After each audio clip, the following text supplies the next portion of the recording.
loyal. Some people said, man, he's entitled to his opinion. I would assume that obviously it got under your skin, considering the relationship you've had with him with Slaughterhouse. Yeah. How do you describe your relationship with Joe Budden? You went in on MGK. You guys had a discrepancy. You know, you go down the fucking wormhole of YouTube and whatever, right? So I see Machine Gun Kelly talks about Eminem's daughter, whatever, right? So what the fuck? Click on it. Like, yo, why is he? Then he starts doing a press run, basically, about Haley. I'm like, what the fuck? Yo, my man better chill, right?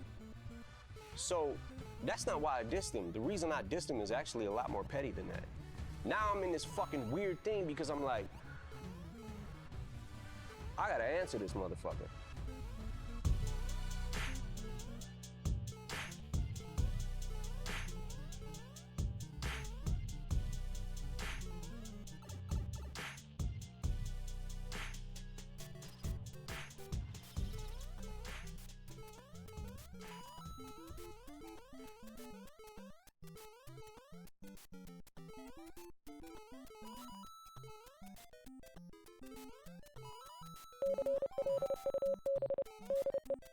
How do you describe your relationship with Joe Budden? I mean, listen, me and Joe Budden aren't, we're not friends like that. We're not like, we didn't go to the same fucking high school or something, you know what I'm saying? So I get that part. But when I'm out here flying around to different places and doing interviews and trying to use my platform to pump up Slaughterhouse every chance I get, and you're using your platform to fucking trash me, and I'm one of the things that keeps this ship moving. Do you know what I'm saying? So you're doing something, you got a voice in hip hop, so you actually could be affecting this ship a little bit. You know what I'm saying? Because you don't owe me nothing. But I've never gotten a fucking interview and been like, Joe Budden shit is fucking trash. That last album he put out is fucking trash. So that's kind of the attitude I took to this whole album. Kamikaze is like, all right, what if I give everybody my opinion about them?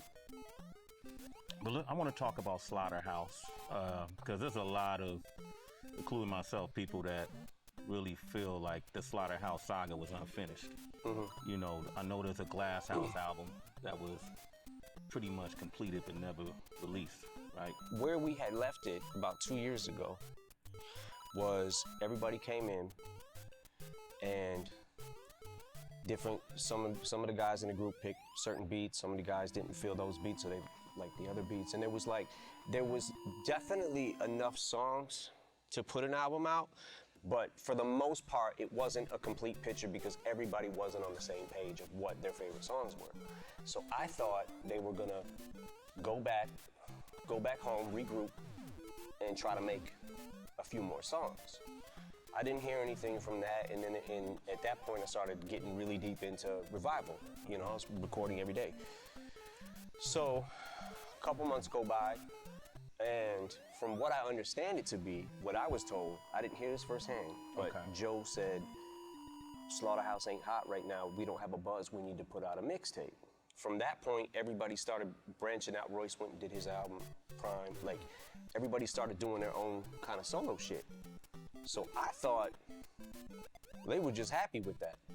You know what I'm saying? Like, they just wanted to maybe work on their own projects for a while and we would come back and visit this or whatever. When we made the first Slaughterhouse album, the Welcome to Our House? Welcome to Our House. That was another album that I felt like, holy shit, people literally just trashed this. They trashed this album. There was a huge fucking backlash of, oh man, this ain't what we want to hear. It sounds too polished and all that shit. Like, you're critiquing these guys who are fucking wordsmiths.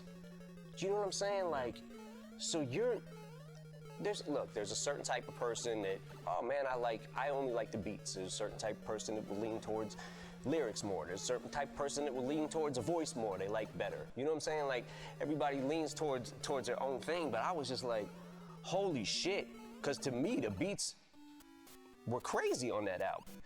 And only thing I did was added my little touch of like sprinkling music in these tracks and mixing them to try to bring out you know, the production a little bit, which I don't even know if I did any actual beats on there on the first album, but all I heard was the backlash that it was too polished. Yeah.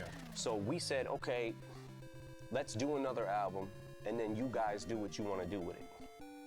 Which is kind of, we left the ball in their court kind of thing. So I didn't want to touch it in the sense of like, other than give